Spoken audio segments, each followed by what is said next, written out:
Buenos días, ¿ya llegó el doctor? Sí, está conectado. Ok, me voy a esperar tantito que me digan porque Aquí creo que estoy, faltan. ya muñeca. Buenos días, doctor. Silencioso, buenos días a todos. Pues usted me dirá cuándo empezamos. ¿Cuántos Faltan, tiene? ¿Cuántos tiene? somos 42 ahorita. Pues ya, ¿no? Porque se nos corta el tiempo y ya ve que pues no terminamos. Muy bien, entonces voy a empezar a compartir. Ok. Aquí está. Bueno, buenos días. Mi nombre es Claudia Guerrero y yo les voy a hablar sobre la fecundación y la implantación. Para comenzar, me gustaría tocar tantito el tema de la decidua, ya que va a ser muy importante para la implantación. Y la decidua es un endometrio altamente especializado, muy modificado durante el embarazo, que este va a ser esencial para la presentación hemocorial, que es aquella en la que la sangre materna va a entrar en contacto con los trofoblastos. La decidualización, que es la transformación de células estromales endometriales proliferativas a células secretoras especializadas, va a ser dependiente de estrógenos, progesterona, andrógenos y de factores secretados por el blastocisto implantado. La decidua produce factores que regulan la receptividad endometrial y modulan las funciones de las células inmunitarias y vasculares en el microambiente materno-fetal. Esta decidua se va a clasificar en tres partes según su disposición anatómica. La que está directamente por debajo de la implantación del blastocisto se va a modificar por la invasión del trofoblasto y se convierte en decidua basal, que es la que está encerrada en un cuadrito azul. La que se superpone al blastocisto en crecimiento es la decidua capsular y esta la va a separar del resto de la cavidad uterina. Esta porción se va a hacer más prominente en el segundo mes de embarazo y es la que está encerrada de verde. Y después tenemos la decidua parietal, que es la que va a recubrir al resto del útero. Durante el embarazo temprano hay un espacio entre la capsular y la parietal, pues el saco gestacional no va a llenar toda la cavidad uterina. Y la reacción de la decidua se va a completar hasta la implantación del blastocisto. Ahora sí, me voy a ir de lleno con lo que es la fecundación, que entendemos como fecundación a la secuencia compleja de acontecimientos moleculares coordinados que se va a iniciar con el contacto del espermatozoide con el ovocito y finaliza con la mezcla de los cromosomas de origen materno y paterno en la metafase de la primera división mitótica del cigoto. Como ya sabemos, con la ovulación, el ovocito secundario y las células adheridas del complejo cúmulo ovocito se van a liberar a la cavidad peritoneal y seguidamente es engullido por el infundíbulo de las trompas. Gracias al movimiento de peristalsis y de los cilios, va a ser captado y va a ser dirigido hacia la cavidad uterina. Para que se dé la fecundación, los espermatozoides tienen que tener lugar en la trompa al momento de la llegada del ovocito. Y esta fecundación se tiene que dar pocas horas después de la ovulación. La vamos a dividir en 6 o 7 fases, dependiendo del autor, pero en todas coinciden que se inicia con el paso de un espermatozoide a través de la corona radiada. La dispersión de las células foliculares de la corona radiada que rodean al ovocito y a la zona pelúcida parece deberse a la acción de enzimas como la hialuronidasa y enzimas secretadas por la mucosa tubárica. Y en este punto, los movimientos de la cola del espermatozoide son muy importantes para poder alcanzarlo. Una vez que el espermatozoide penetra la zona pelúcida, va a dar lugar a la fase más importante en el inicio de la fecundación. Se va a formar una vía de paso que se debe a enzimas liberadas desde el acrosoma, como la crosina y la neuraminidasa, que son las que parecen provocar la lisis de la zona pelúcida y así abrirle camino al espermatozoide.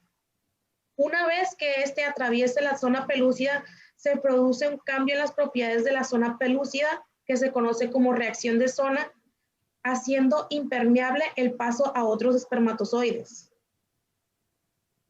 Después viene una fusión de membrana entre las células del ovocito y el espermatozoide, que se fusionan y desaparecen individualmente en el área de fusión. La cabeza y cola del esperma se van a introducir en el citoplasma del ovocito. Una vez hecho esto, se va a fusionar los núcleos, pero primero se tiene que formar el pronúcleo masculino y femenino. El pronúcleo femenino se va a dar tras la descondensación de los cromosomas maternos y el núcleo del ovocito maduro se va a convertir en el pronúcleo femenino. Después, como ya les había dicho, que el esperma se mete la cabeza del esperma se mete al citoplasma del ovocito, el núcleo del esperma va a aumentar de tamaño y va a formar el pronúcleo masculino. Una vez fusionadas, va a contener el ovocito dos pronúcleos haploides y se va a denominar ovotido, que es el ovocito prácticamente maduro después de que se haya completado las primeras divisiones meióticas. Siguiendo esto, y el último paso es el cambio de la conversión de ovotido a cigoto, que va a ser cuando los pronúcleos se fusionan y ocasionan una agregación diploide de cromosomas. Los cromosomas de este cigoto se van a disponer en un uso de segmentación en preparación para la segmentación del cigoto, que este ya contiene una nueva combinación de cromosomas que va a ser distinta a lo de los progenitores y este va a ser la base fundamental de la herencia biparietal. A este punto, el cigoto, que es una célula diploide de 46 cromosomas, se escinde y las células del cigoto producidas por esta división se van a denominar blastómeros. La meiosis es la que permite la mezcla independiente de cromosomas maternos y paternos entre las células germinales. Y el sexo del embrión se va a determinar en este punto, dependiendo qué tipo de esperma fue el que fecundó. Si fue un esperma tipo Y, pues el sexo va a ser masculino, y si fue tipo X, va a ser un producto femenino.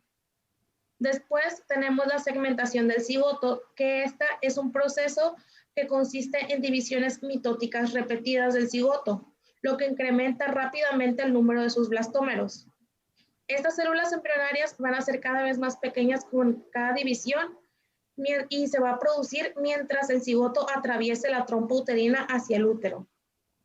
Durante todo este proceso, el cigoto todavía está en la zona pelúcida. Esta división de cigoto en blastómero se inicia aproximadamente al tercer día postfecundación. Las divisiones segmentarias subsiguientes se producen una tras otra y tras la fase de 9 células, los blastómeros muestran un cambio de forma y se alinean entre sí para formar una masa redondeada y compacta de células que a este proceso se le conoce como compactación, que permite una mayor interacción entre las células y es un requisito imprescindible para la segregación de células internas que forman el embrioblasto del blastocisto. Aquí, como podemos ver, está una secuencia de, no tengo el pulsor, pero creo que se ve aquí desde la fecundación, el paso a cigoto y cómo se van a ir dividiendo hasta que llegue a un punto donde va a cambiar a mórula, que este va a iniciar en la fase de 12 a 16 células y va a terminar con la formación del blastocisto. En la formación del blastocisto se va a dar poco después que la mórula entre al útero, aproximadamente al cuarto o quinto día postfecundación, y va a aparecer en su interior el blastocele o la cavidad blastocística. El líquido va a atravesar la zona pelúcida procedente de la cavidad uterina y es el que va a formar este espacio. A medida que vaya aumentando la cantidad de blastocele, de líquido en el blastocele, se va a separar en dos zonas, que es el trofoblasto y el embrioblasto. El trofoblasto es una capa celular externa que va a dar lugar a la parte embrionaria de la placenta y el embrioblasto es un grupo de blastómeros localizados centralmente que van a dar origen al embrión. Esta fase llamada blastogénesis va a denominar al producto blastocisto. Ahora el embrioblasto se va a proyectar en el blastocele y el trofoblasto va a formar la pared del blastocisto. Creo que hay otra, no, aquí seguimos todavía. Después de que el blastocisto permanezca flotando aproximadamente unos 2 días en las secreciones uterinas, la zona pelúcida va a comenzar a degenerarse gradualmente hasta el punto de desaparecer. La eliminación de la zona pelúcida permite que el blastocisto incubado aumente rápidamente de tamaño y mientras este flota en el útero, se va a nutrir a partir de las secreciones glandulares uterinas.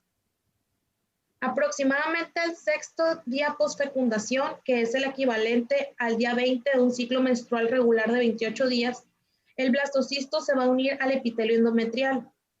Tan pronto como este se implante, el trofoblasto va a proliferar con rapidez y se diferencia en dos capas.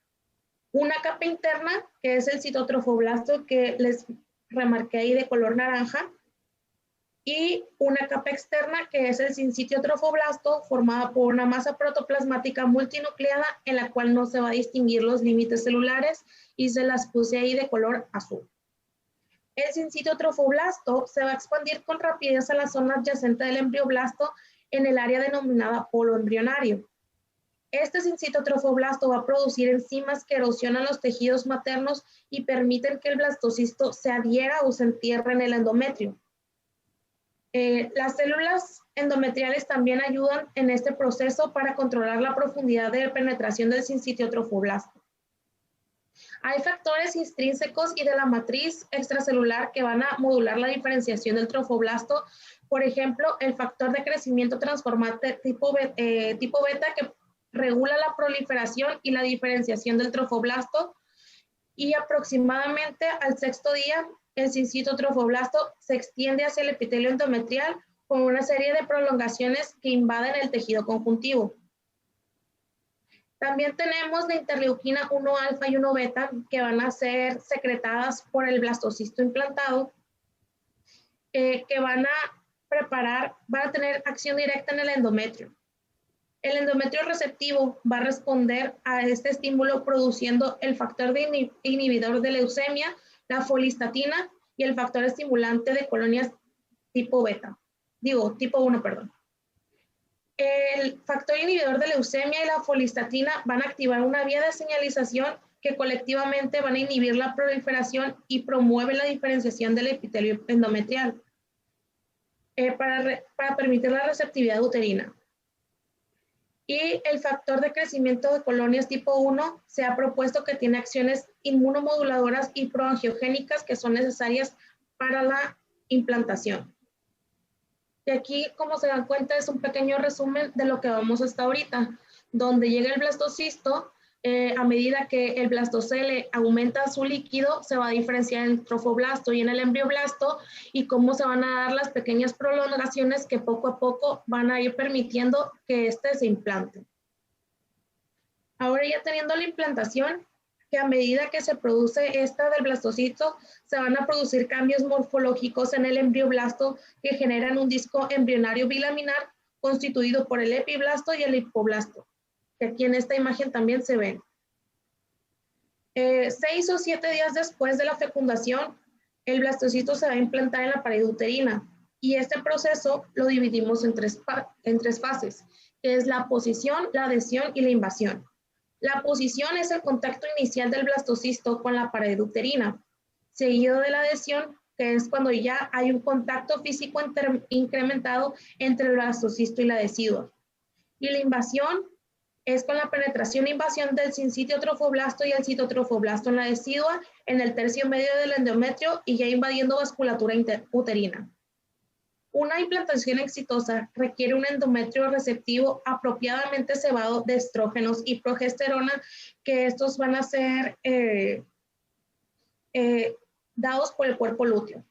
La receptividad uterina está limitada a los días 20 a 24 de un ciclo menstrual regular de 28 días y está mediada por receptores de superficie celular en el sitio de implantación que van a interactuar con los receptores del blastocisto. Si el blastocisto se acerca al endometrio después del día 24, el potencial de adhesión disminuye, ya que la síntesis de proteínas antiadhesivas impiden la interacción con el receptor. El blastocisto vagamente se adhiere por oposición a la decidua y ocurre con mayor frecuencia en la pared uterina superior posterior. Para el día 10 aproximadamente va a quedar totalmente cubierto de endometrio.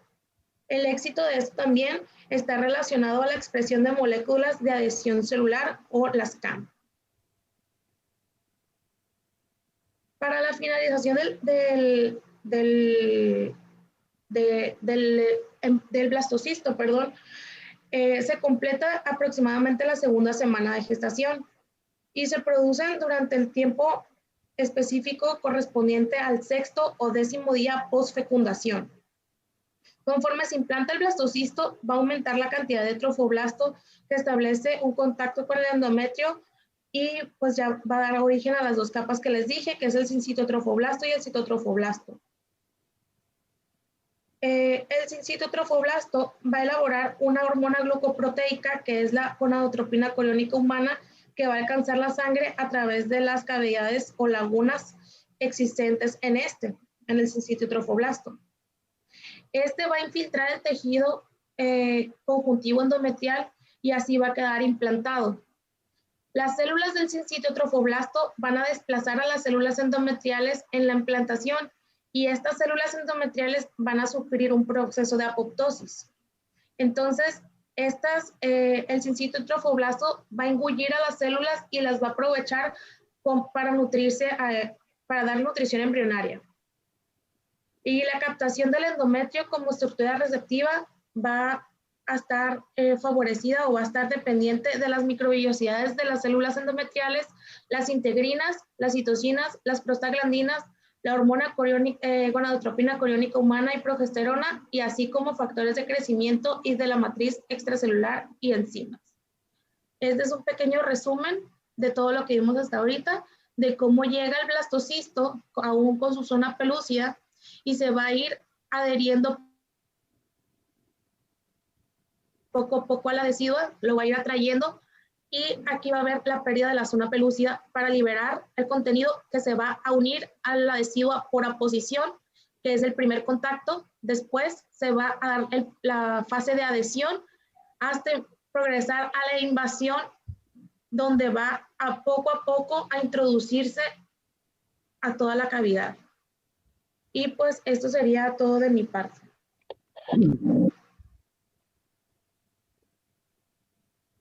Bien, Claudia. ¿Tienen algo para Claudia? ¿No?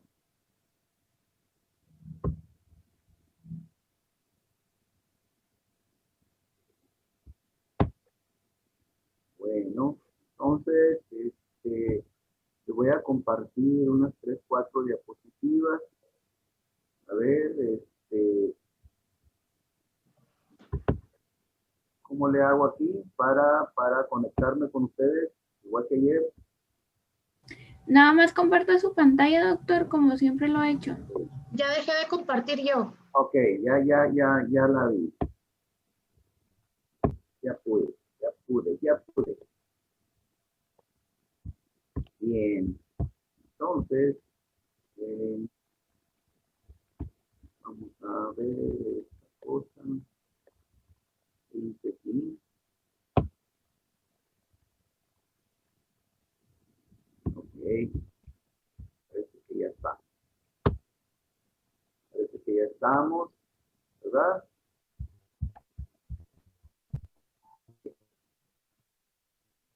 Entonces, ¿qué hago?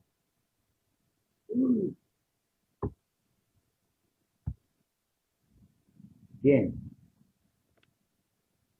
Bueno, dijo Claudia que la fecundación, pues, la fecundación es el hecho más importante del ser humano, la verdad. Bueno, de los animales también, pero estamos hablando de nosotros, ¿verdad? Lo más interesante es cuando se logran unir un óvulo y un espermatozoide. Y ahí sí empieza la aventura que van a, ¿cómo le hago? Se corta la pantalla ahí, ¿verdad? Con ustedes. Bueno, lo voy a minimizar. ¿Se ve bien, doctor? ¿Se ve bien todo? Sí. Ah, ok. Entonces sigo, ¿no? Entonces, seguimos. Decía pues que esto es cuando se entra en contacto precisamente esas dos estructuras, ¿verdad? Tan importantes. Entonces, ahí empieza todo, empieza la aventura de eso y bueno, tiene que sortear mucho en el camino para pues lograr que se consolide pues un cuerpo humano, ¿verdad? Haciéndolo así. Compañera dio una definición muy importante, por eso no se las ahondo en ello. ¿Sí? Bien, pues recordando las clases de días pasados, vemos nosotros, ¿verdad? Cómo es importante que desde el estímulo, una vez que un ovocito, ¿verdad? Decide sufrir esa aventura, aventurarse, a ver si logra madurar, pues a través de la influencia de las hormonas oficiales, que ya vimos ese cuestionamiento, ¿verdad? Aquí es donde llegaría al final o llegaría, decir así, el triunfo de ese proceso que es el desarrollo folicular, desarrollo y maduración del mismo, ¿verdad?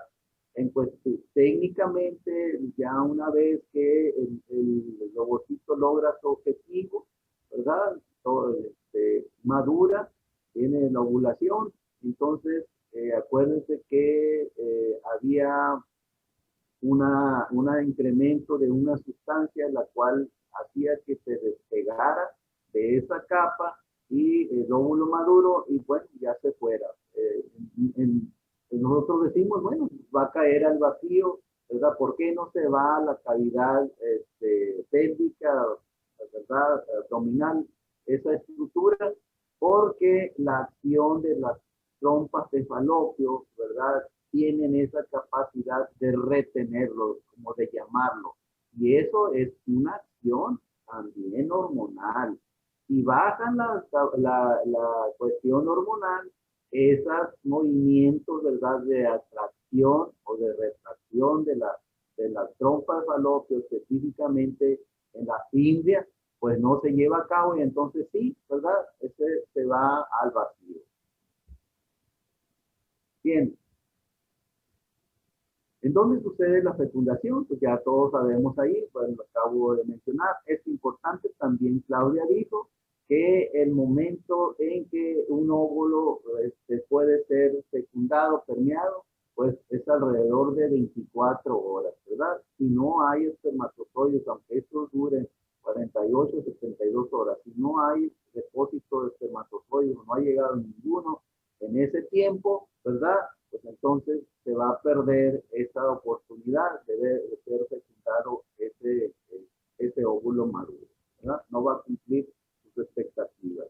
Esto es lo que ya también mencionó mi compañera, ¿verdad? De que viene el incremento, pero bueno, desde que un ovocito empieza a crecer, acuérdense que les decía, lo hacía en dos pasos, una distinción muy importante, ¿verdad? La que le daba que se distinguía desde un principio ese ovocito de los demás porque tenía un poquito más de tamaño, pero aparte las células que tenía que cambiaban su aspecto, se convertían en otro tipo de células. De ahí, ¿verdad? Pues empezaba a hacer acumulaciones hormonales, iba creciendo, se iba aislando y se iba protegiendo, ¿verdad? Hasta que llegara la ruptura del folículo y poder salir al exterior y poder ser capturado por el espermatozoide, por decirlo así. Eso también lo dijo Claudia, ¿verdad? El espermatozoide, tiene que tener una serie de trabajos, pero bueno, uno de los principios es precisamente penetrar el citoplasma del óvulo y activar la maduración del mismo, o sea, del ovocito, ¿verdad? Oye, sí está bien que haya ya madurado, pero pues tienes que ponerte a trabajar, ¿verdad? Entonces, pues esos pronúcleos, tanto del hombre como de la mujer, pues dan un resultado que es, dijo Claudia, un cigoto o una célula única. Posteriormente, pues ya viene la fragmentación del mismo. Bien, entonces, ¿qué tiene que hacer el espermatozoide? Es uno de los cuestionamientos muy importantes que tienen que tener los espermatozoides propios para poder atravesar la corona radiada y la zona pelúcida y llegar precisamente a donde está el núcleo del ovocito. ¿Cómo lo hace? También dijo su compañera, ¿verdad? Que necesita, o sea, el espermatozoide tiene que traer armas, tiene que traer herramientas para trabajar. Es de cuenta que a mí me contratan en una obra para que haga determinada acción, determinado trabajo, y no llevo herramientas. Entonces, van a decir, pues no hay contrato para ti, o sea, tú no vas a hacer ese trabajo. No traes capacidad de poderlo realizar. Aquí yo te contraté para que lo hagas tú, yo no tengo tampoco, ¿verdad? Toda esa herramienta no te la voy a tener para que tú cómodamente llegas y lo hagas. No, lo tienes que traer. Esa es una herramienta que tienen los espermatozoides. No todos los espermatozoides tienen esa capacidad, por lo tanto, pues ya sabemos lo que sucede, ¿verdad? Entonces, libera esas enzimas que decía su compañera, ¿verdad? Hialuronidasa, neuroaminidasa y principalmente la trocina. Bueno, entonces ese trabajo se llama reacción acrosomal. Si no tiene capacidad de reaccionar de esa manera o de hacer el trabajo del espermatozoide, pues no va a funcionar. ¿Qué va a pasar? ¿Verdad? No va a poder dispersar, perdón, la corona radiada primero y enseguida, pues, obviamente, la zona pelúcida. No va a avanzar ese espermatozoide. No sirve. Bien.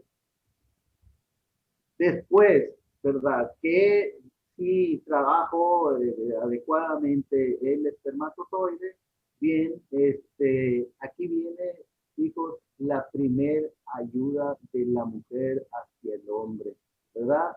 Vio los esfuerzos, se estaba riendo, ¿verdad? Cómo yo trabajaba ya en la lluvia, en el sol, en fin, decía, bueno, este pelón, de veras si me quiere, pues ahora lo voy a ayudar, ¿verdad?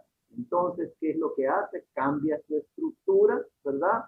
Ya de una vez que penetra la zona pelúcida de la segunda capa, ¿verdad?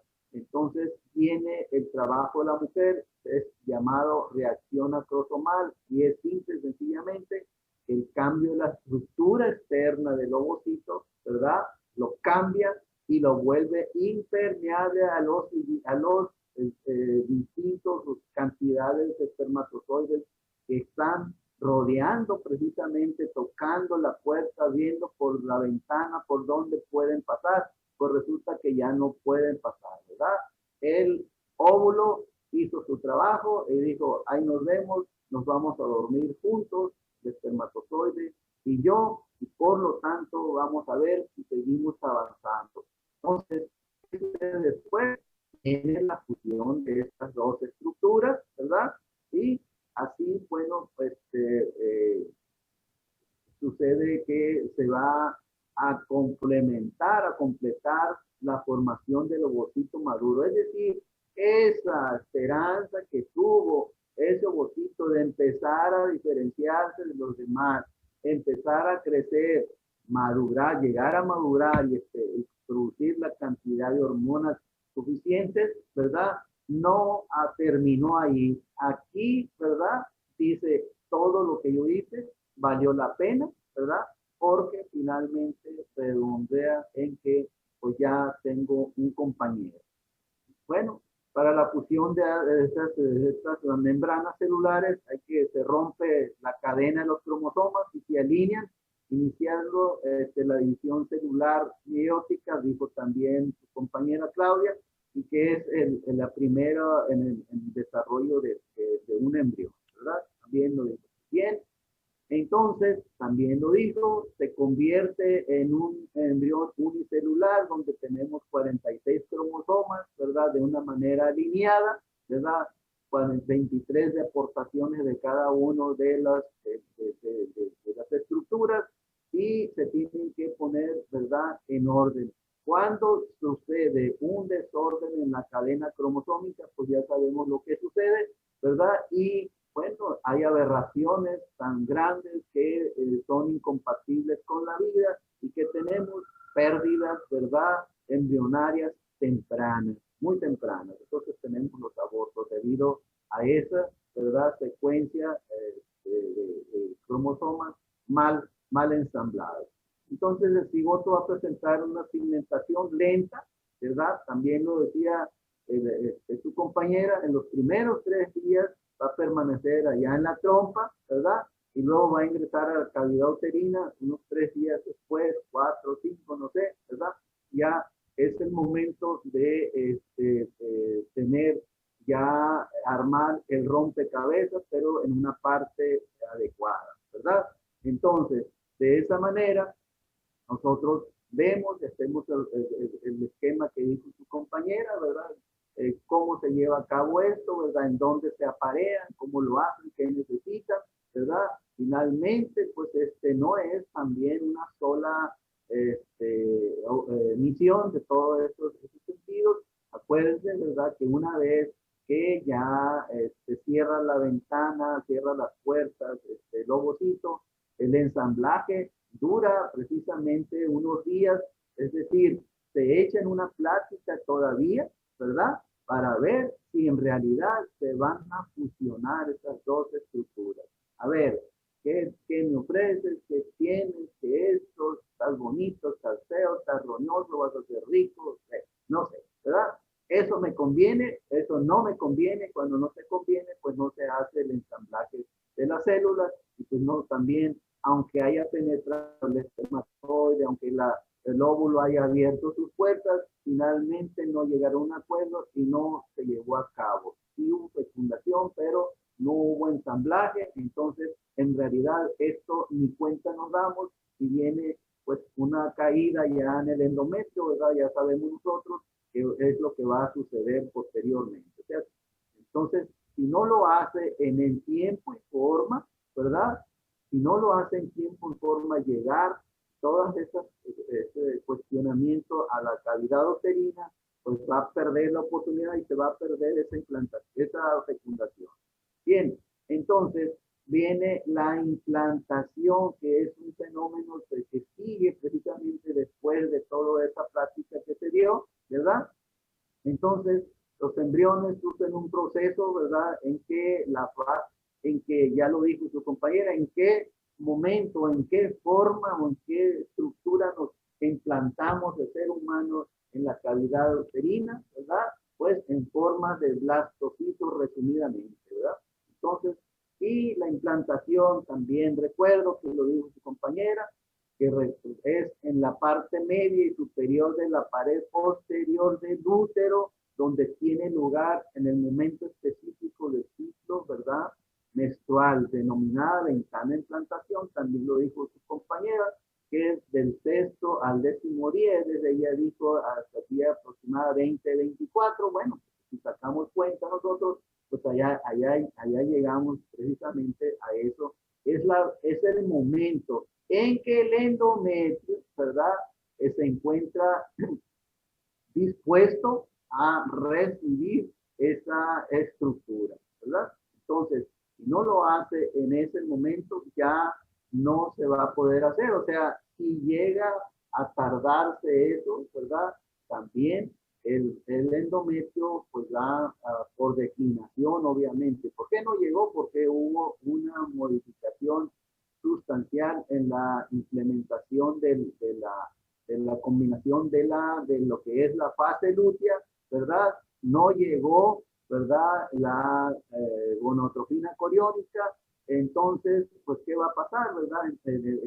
Ahí termina el ciclo ovárico y en el endometrio, pues, va esa jardincito que creció, que se puso bonito, que un colchón adecuado, que lo regaron, ¿verdad?, permanentemente con la esperanza, ¿verdad?, de ser ocupado posteriormente por un saco gestacional. No se llevó a cabo, entonces, bueno, va a empezarse a secar ese jardincito, ¿verdad? Ya, y bueno, pues se va a tener que ir, entonces viene la menstruación, ya sabemos nosotros eso, ¿verdad? Bien, entonces, dijo su compañera, ya para complementarle esto, ¿verdad?, que esto sucede en 3 momentos. Ella dijo 3 momentos en las formas que se requiere de ser implantado. Repito, en forma de blastocisto. Su compañera dijo 3, yo le voy a dividir una, la voy a convertir en 4, ¿verdad? Fases, que es la posición que lo dijo ella, la adhesión, y yo le voy a modificar. Ella lo dijo con palabras, pero no lo señaló específicamente, que es el momento de la ruptura de la barrera epitelial antes de llegar a la invasión. ¿Verdad? Ella lo dijo muy claro, ahorita se lo voy a más o menos a mencionar. ¿Qué es esto? ¿Qué es esto? ¿Verdad? Concretamente, ¿verdad? Es importante que sepan a qué se refiere cada uno de los momentos. Aunque ella lo haya mencionado, ¿verdad? Creo que a veces es un poquito rápido, pero sí lo dijo muy bien. Entonces, la fase de aposición. ¿Qué es la fase de aposición? Es un recorrido. Bien, el blastocito humano busca su lugar de implantación orientando de forma específica, como dice aquí, su masa celular interna con el polo en que todo ectodermo, habló ella, ¿verdad? Se va a adherir al epitelio endometrial superficial, ¿verdad? Esto tiene lugar entre el 5º y 6º día post-ovulación y el blastocito permanece libre en el lumen posteriormente, ¿verdad? En la fase que va a determinar esto va a determinar en dónde se va a desarrollar la placenta. Para fines prácticos, la fase de aposición ahí va un ejemplo, ¿verdad? Aquí, cualquier ciudad, ¿verdad? O algunas partes que conocemos, tiene los circos, les voy a poner un ejemplo, ¿verdad? Y el circo viene a hacer, bueno, pues, sus trabajos, ellos de eso viven. Entonces, primeramente, ¿qué hace? ¿Verdad? Busca el lugar donde va a instalar su carpa, donde va a hacer su trabajo, ¿verdad? Entonces, eso es la fase de aposicionamiento.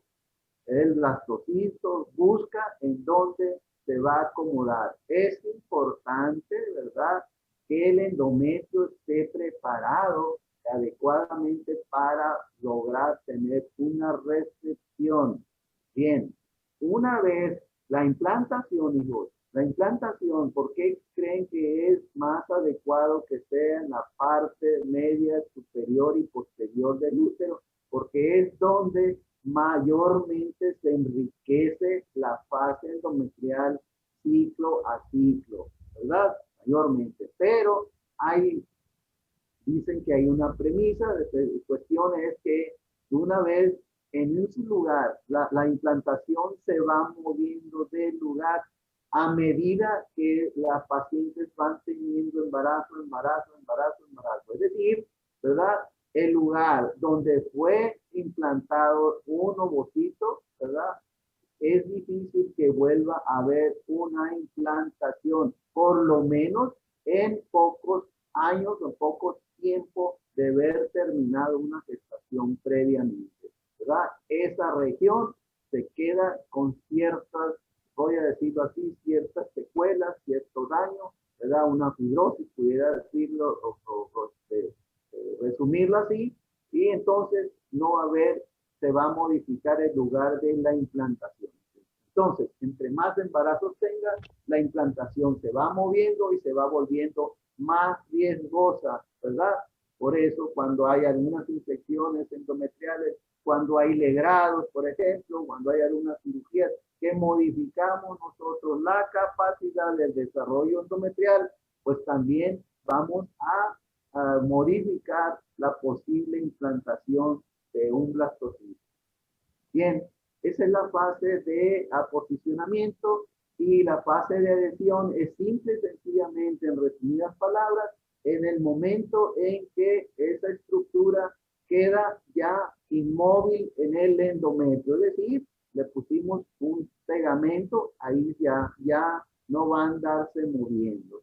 La primera posición, perdón, de la posicionamiento, si una estructura, ¿verdad?, se va recorriendo hacia entre más parte inferior se coloque o tenga la aposicionamiento, más riesgo tenemos nosotros de desarrollar una placenta fuera de contexto, una placenta previa, una placenta baja. Pues es muy importante esta situación.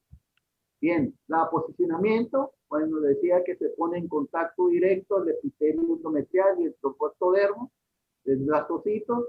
Con esto, ¿verdad? El embrión, les decía, queda inicialmente pegado al útero. Ya no va a andar brincando para allá, no me gustó aquí, voy a irme a la otra colonia o voy a irme al otro, ya quedó, ¿verdad?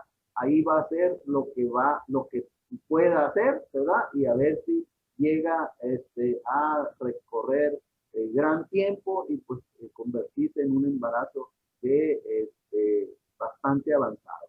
Entonces el blastocito debe conectar el epitelio endometrial durante la ventana de implantación, ya decía su compañera, en condiciones hormonales, siendo esto imposible el resto del ciclo menstrual. Entonces, ¿qué sucedió? ¿Verdad? Se tardó en llegar, entonces el endometrio empieza a tener modificaciones, no se hace receptivo porque estas moléculas de adhesión y antiadhesión se van perdiendo, entonces ese pegamento que tiene el endometrio ya no funciona, ya se secó, entonces no hay forma de que quede pegado ahí. Entonces tiene que coincidir en esos días del ciclo menstrual. Acuérdense ustedes, ¿verdad? Si no llegó ahí, ¿qué va a pasar? El endometrio ya se está enojado, y ya está viejo, y dice, yo ya me voy, ya no espero a nadie, me voy a descamar. Bueno, la última etapa que puso su compañera de invasión, bueno, sí que yo se la fraccioné aquí, diciendo que ella lo dijo, la ruptura del epitelio, que es eso, simple y sencillamente que el embrión humano, ¿verdad? Se va abriendo camino a través del epitelio endometrial.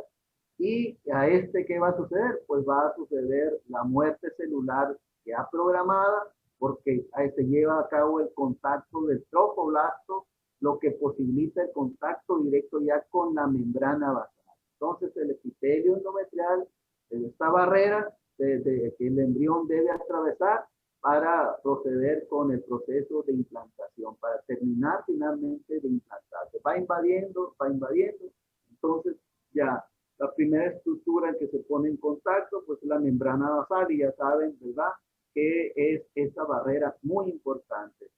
Finalmente, por último, tenemos nosotros lo que ella mencionó, la tercera fase, que es la invasión.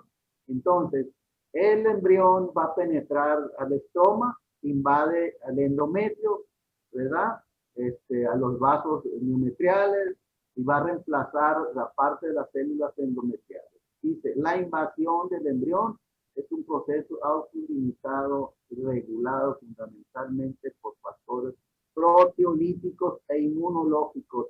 Y ella daba algunos ejemplos de esto, de la leucemia y estas cuestiones, pero yo les voy a dar otro ejemplo más técnico. Por ejemplo, en pacientes que tienen problemas, ¿verdad?, de la vasculatura de las células, de las vasos espirales, por ejemplo, ¿verdad?, todas las estructuras que como la presencia de anticuerpos, por ejemplo, los pacientes que tienen lupus, alguna enfermedad de la colágena, pues tenemos nosotros de este despropósito, ¿verdad?, que tenemos ruptura capilar, y entonces pues no va a abastecer esa estructura que acaba de llegar de sangre, y bueno, vamos a tener una pérdida, tenemos unas pérdidas tempranas, ¿verdad?, a consecuencia de ese hecho también, ¿verdad? Entonces, otro ejemplo, hijos, desde aquí, desde este momento, hijos, no lo olviden en mucho tiempo, ojalá nunca, ¿verdad? Pero es importantísimo para darle razonamiento y explicación posteriormente a las pacientes embarazadas, por ejemplo, en lo que está sucediendo enormemente. Las pacientes, hijos, desarrollan alta presión durante el embarazo. ¿Qué sucede eso, hijos? Que la fase, ¿verdad?, de ruptura del epitelio y la fase de invasión se llevó de forma inadecuadamente, no se concretó. Es decir, ¿verdad? Los vasos sanguíneos llegaron muy superficialmente a esa estructura, la están irrigando muy a fuerzas, ¿verdad? Y eso va a tener repercusiones. Entonces, las pacientes, ¿verdad? Desde ese momento se conoce que esa invasión es adecuada, entonces son las que desarrollan preeclampsia posteriormente y como consecuencia también restricción del crecimiento fetal intrauterino porque tienen baja aportación sanguínea, ¿verdad? Esto, ¿verdad? Es para futuro, o sea, tenemos que conocer eso. Desde ese momento se conoce eso. Entonces, una paciente que va a desarrollar preeclampsia es porque hizo una mala invasión de esa estructura, ¿verdad? Tempranamente, no tan temprano, porque la invasión se completa en dos momentos, una alrededor de los 14 semanas y otra finalmente como a las 18 o 20 semanas, alrededor de esas cuestiones. Si no se acomoda esa irrigación profundamente, pues vamos a tener la consecuencia de que el corazón necesita tener más fuerza para poderle mandar sangre a esas partes, ¿verdad? Y entonces tenemos esas dificultades. Entonces, eso es lo importante de los momentos de la implantación. Bien, esto es el comentario adicional a la plática de Claudia, ¿verdad? No sé, tengamos alguna pregunta.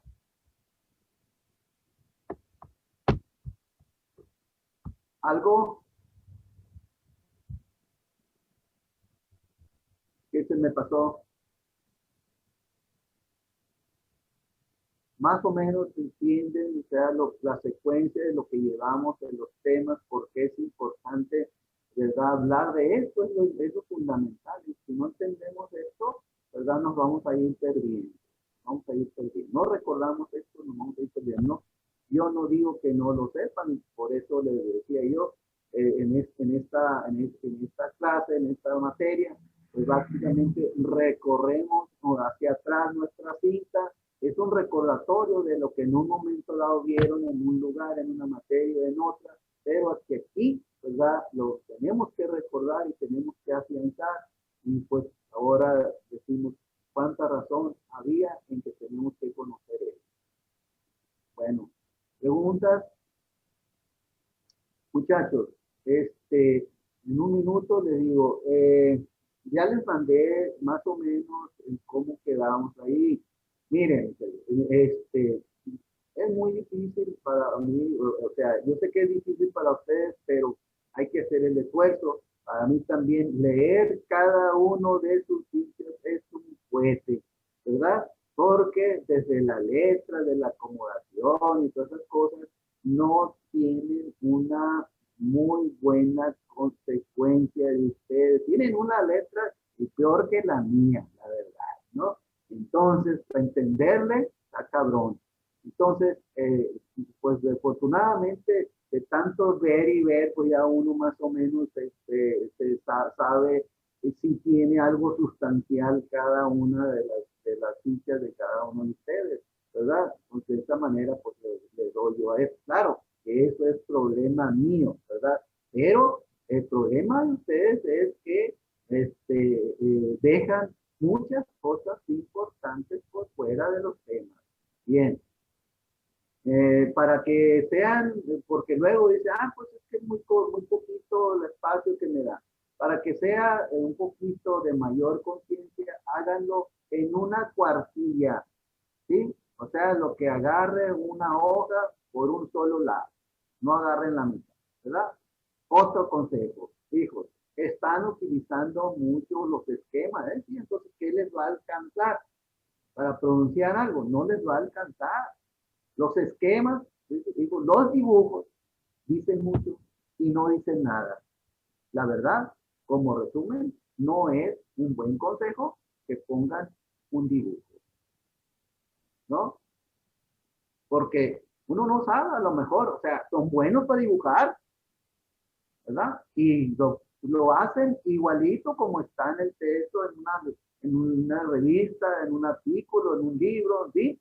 Pero no lo saben interpretar, uno no sabe. Entonces eso no habla de nada, ¿no? Entonces eso es un consejo que yo les doy, ¿verdad? No les queda mucho. Y bueno, igualmente al que lo está viendo dice, pues qué chingado, yo nunca he visto eso, menos pueda saber lo que Claudia quiere decirme, ¿verdad? Entonces hay que explicar con palabras. Haz de cuenta que yo le digo a Fernanda Rochín, Fernanda, ¿quieres ser mi novia? ¿Verdad? Fernanda me va a poner una rayita o una crucecita. ¿Negativo o positivo? ¿Verdad? Y ahora hasta por WhatsApp, ¿verdad? Pero no es negativo porque estás pelón, porque estás viejo, la chingada. El contexto, pues, es lo que quiero que les quede. El contexto es importante, ¿verdad? ¿Verdad, Diana Choi? ¿Cómo la ves? Jefa, ¿cómo la ven? ¿Sí está bien, doctor? Bueno, pues para que no, así pues, miren, y le voy a hacer otro detalle, y eso yo no se lo debería decir, pues se lo voy a decir. Quizás ya cuando se tenga un alterón yo de sus expedientes, ah, voy a verlos así más superficialmente, porque con uno que lea, más o menos tienen el mismo contenido todos. O sea, el mismo peso, pues, ¿verdad? Tienen todo. Entonces, a lo mejor ya de tanto, pues vuelvo aleatorio, pero no aleatorio en que uno lo haga y otro no lo hagan, ¿verdad? Y una compañera de ustedes que ningún resumen envió, no sé qué pasó, ¿no? Y eso, pues, díganme si está correcto, o sea, en realidad, pues ningún esfuerzo, no sé, la verdad, el pensamiento de esta muchacha, ustedes no olvida quién es. ¿De acuerdo? Bueno, pues los dejo porque ahí viene su otro maestro. Nos vemos mañana. Gracias.